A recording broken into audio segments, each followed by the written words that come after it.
la conclusion du cessez-le-feu en Algérie, les dispositions adoptées pour que les populations y disposent de leur destin, la perspective qui s'ouvre sur l'avènement d'une Algérie indépendante coopérant étroitement avec nous, satisfont la raison de la France.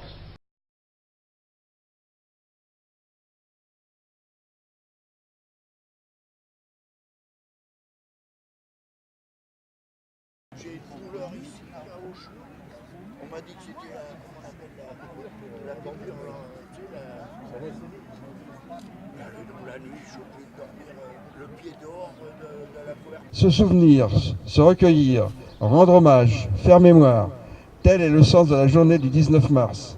Telles sont les raisons pour lesquelles les Français se rassemblent aujourd'hui. Nous nous souvenons de la guerre d'Algérie et des combats de Tunisie et du Maroc, de la souffrance, des drames qui ont donné de part et d'autre la Méditerranée. Nous nous recueillerons en mémoire des victimes militaires. Elles étaient appelées et rappelées du contingent militaire de carrière, forces de l'ordre, de métropole ou d'Afrique du Sud. Ils étaient aussi membres des forces supplétives et assimilées. 25 000 sont morts pour la France, 70 000 ont été blessés. Tous ont fait leur devoir avec courage et dévouement. Ces événements ont profondément bouleversé notre pays et notre société. Nous en sommes des héritiers aujourd'hui. Certes, la mémoire de la guerre d'Algérie est plurielle et complexe. Certes, elle est parfois encore brûlante, mais elle est une part de notre identité commune. Et la considérant avec vérité, nous y trouverons des leçons d'espérance ainsi que des appels à la paix et à la tolérance. Voilà pourquoi il est essentiel que nous continuions à apporter à nos enfants, aux jeunes générations, des clés de la compréhension.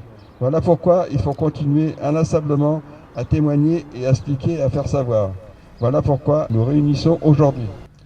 Au jour anniversaire de la proclamation en 1962 du cessez-le-feu de la guerre d'Algérie, la France honore ses 30 000 frères d'armes tragiquement disparus pendant ces 10 années de meurtriers combats en Algérie, Maroc et Tunisie.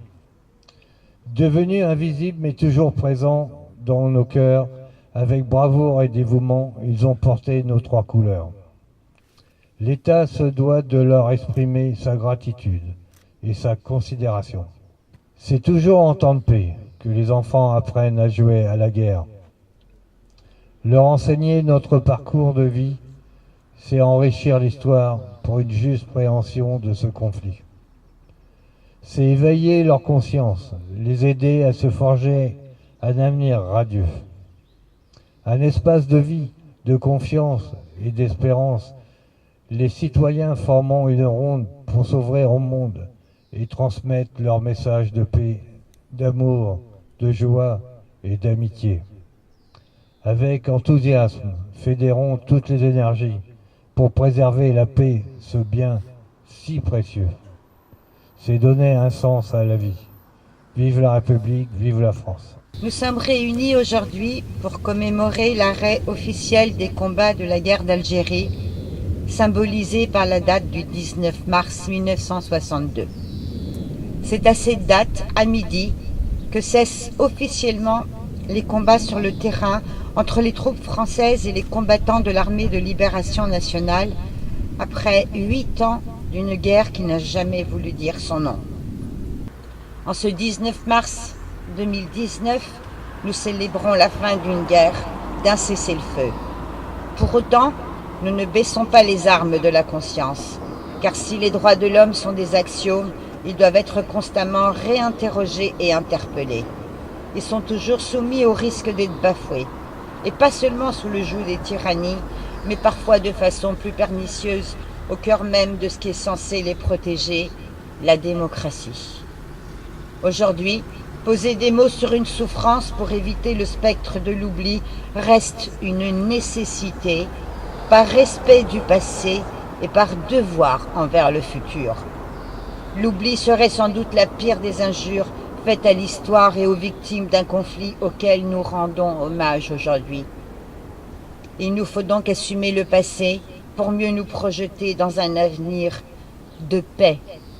Oui, de paix, et qu'ainsi vive la République. Je vous remercie. Le 19 mars 1962 prenait fin officiellement la guerre d'Algérie. Cette guerre qui marqua durablement notre pays, entraînant une grave crise politique avec pour conséquence le retour au pouvoir de Charles de Gaulle et la chute de la 4e République. L'autodétermination décidée par Charles de Gaulle comme seule issue au conflit débouche sur l'indépendance de l'Algérie le 5 juillet suivant, entraînant l'exode des habitants d'origine européenne, dits pieds noirs, et des juifs, ainsi que le massacre de plusieurs dizaines de milliers de harkis. C'est pourquoi nous avons le devoir de nous souvenir des dizaines de milliers de victimes, voire même des centaines de milliers. Les chiffres varient. Mais que sont les chiffres face aux souffrances endurées de part et d'autre, face à cette génération sacrifiée et dont le traumatisme est encore aujourd'hui présent. Plus de 250 000 Algériens sont tués dans cette guerre, et jusqu'à 2 millions envoyés dans des camps de regroupement sur une population de 10 millions de personnes. Près de 25 600 militaires français sont morts et 65 000 blessés. Les victimes civiles d'origine européenne dépassent les 10 000, dans 42 000 incidents violents enregistrés. Nous savons tous que la paix est fragile, que nous devons la protéger d'un obscurantisme qui veut imposer sa loi, que la démocratie, aussi perfectible qu'elle soit, est toujours une meilleure réponse au totalitarisme, qu'il soit politique ou religieux. Vive la République, vive la France.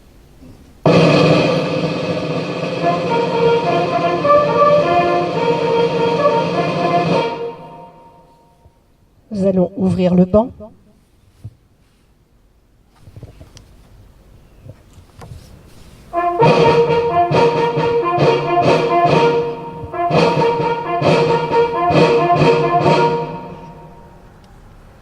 Nous allons déposer les gerbes, s'il vous plaît.